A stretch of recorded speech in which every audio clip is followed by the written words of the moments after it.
साहब, ये जो नेशनल गवर्नमेंट की कभी बातें हो रही हैं, कभी ये कहा जा रहा है कि हुकूमत को ख़तरा है नवंबर दिसंबर में सरगोशियां सुनाई दे रही हैं कि नए चीफ जस्टिस आएंगे तो 8 फरवरी के इंतखाबात नल एंड वॉइड हो जाएंगे।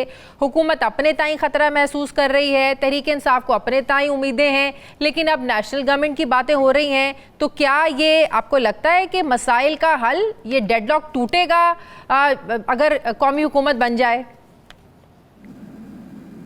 देखिए, इस तरह के ख्यालात जो मावरा आइन भी हैं, पहले माजी में भी इस तरह के ख्यालात या इस तरह के सोचें आती रहीं, लेकिन देखना ये क्यों पैदा होती है। जब निज़ाम नहीं चल रहा होता, मसाइल का हल नहीं निकल रहा होता और चीज़ें तनाव का शिकार होती हैं, तो फिर कुछ लोग वो होते हैं जो आउट ऑफ फ्रस्ट्रेशन इस तरह की गुफ्तगू करते हैं जो आइन से मावरा है।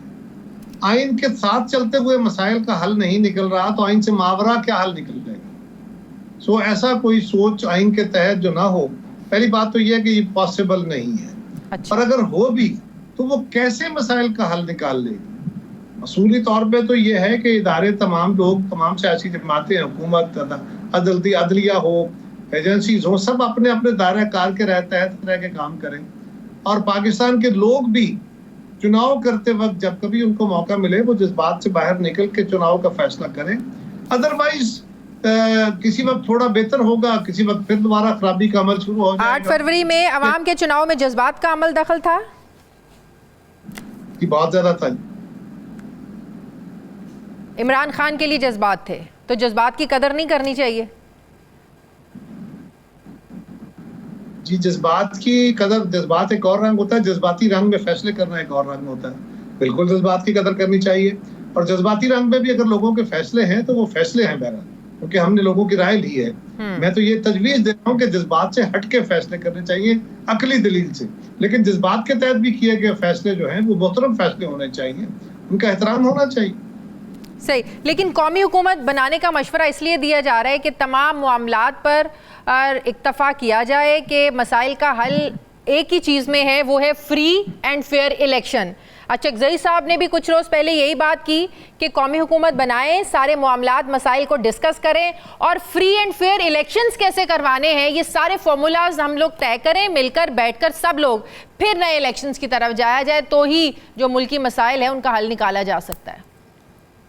ये जो फ्री एंड फेयर मसाइल का हल है उसके लिए कानून साजी है, ये तो फिर सिटिंग पार्लियामेंट करेगी ना।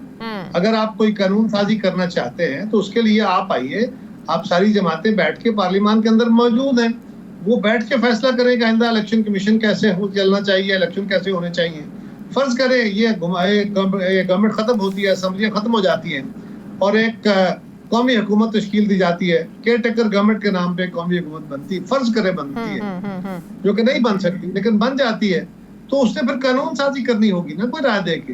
वो कानून साजी तो नहीं कर सकेगी, इसलिए कि उस वक्त तो कोई असेंबली नहीं होगी। फिर क्या करेंगे? फिर हम ऑर्डिनेंस जारी करेंगे। ऑर्डिनेंस की मुद्दत थोड़ी होती है, तो उसके जरिए होने वाली कानून साजी कितनी मुस्तहकम और मजबूत होगी। बेहतर यह है कि हम रैशनली देखें कि अगर हमने कौमी हुकूमत बना के इलेक्शन की तरफ जाना है और इलेक्शन के अमल को शफाफ करना है कि माजी के इलेक्शन की तरह इलेक्शन ना हो, तो फिर उसके लिए फोरम पार्लियामान है। हमने भी अपनी हुकूमत के दौर में जो इलेक्शन लॉज है उसमें तरमीम की थी, मुस्लिम लीग ने भी की थी, हमने सीओडी किया था, उससे कुछ चीजें बेहतर हुई। सही, हुकूमत को कोई खतरा है नवंबर दिसंबर में, जो हुकूमत खुद भी बातें कर रही है, नून लीग वाले भी बातें कर रहे हैं? अजीब, मैंने ख्वाजा आसिफ साहब से मंसूब एक बयान सुना है, उसके अलावा तो हुकूमत नहीं बात कर रही मेरे ख्याल में। उन्होंने कोई बात की है कि मुझे ये खदशा है या किसी खदशे का इजहार किया है, मुझे नहीं पता उसका बैकग्राउंड क्या है। खदशा नहीं, बकौल उनके कि पीटीआई की निजी महफिलों में ये बात हो रही है, इसका मतलब है पीटीआई की निजी महफिलों में जो बात होती है वो ख्वाजा आसिफ तक पहुंच जाती है। तो वो कह रहे हैं कि वो बड़े खुश हैं और वो ये बड़े कॉन्फिडेंटली ये बात कर रहे हैं कि नए चीफ जस्टिस आएंगे तो हमारे हक में ज़ाहिर फैसले होंगे, 8 फरवरी के इंतखाबात को नल एंड वॉइड करार दे देंगे, हम इक़्तिदार में आएंगे, फिर हम लोग नए इलेक्शंस की तरफ जाएंगे। तो ये सुनकर लगता है कि हुकूमत शायद कोई ख़तरा महसूस कर रही है।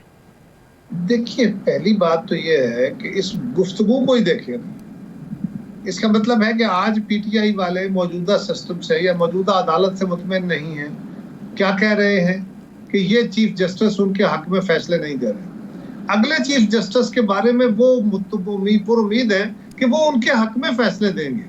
आज वो उनके हक में फैसले नहीं कर पा रहे, इसका मतलब है कि वो उनकी जात के ऊपर भी शक ही कर रहे हैं ना। तो वो तो कह रहे हैं, वो तो अलग ऐलान कर रहे हैं, वो तो कह रहे हैं कि काजी फायज ईसा साहब को हमारे इस केस से अलग होना चाहिए। मैं अर्ज करता हूं कि काजी फायज ईसा साहब के बारे में तो चले उन्होंने जो रवैया इख्तियार करना था वो कर लिया। वो तो काजी फायज ईसा साहब को घर भेजने के चक्कर में थे, वो भी काजी साहब ही है ना जिनको इमरान खान भेजना चाहते थे।